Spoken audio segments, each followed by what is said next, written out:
Well, I definitely want to speak to you about that. I want to speak to you about democracy worldwide. I want to speak to you about disinformation and what we can do to immunize ourselves from it. But we've got to take a quick break.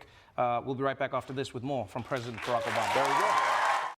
Welcome back to The Daily Show. We are still here with President Barack Obama chatting democracy, disinformation, and who is better looking between us. I won. Let's start with... The real question is how will he look when he's 60? 61.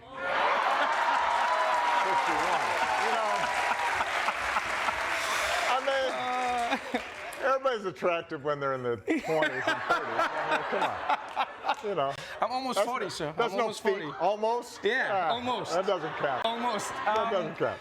Let's Live talk, a little bit. Let's talk about, I plan to, let's talk about your foundation. Let's talk about what you're doing. We see you out there, we see you talking about democracy. The world is in a really interesting place in that, a few years ago, I think the world was at like 49, 50% of the world was, you could say the countries were democratic, they had elections, people won those elections, there was an exchange of power, etc. Right.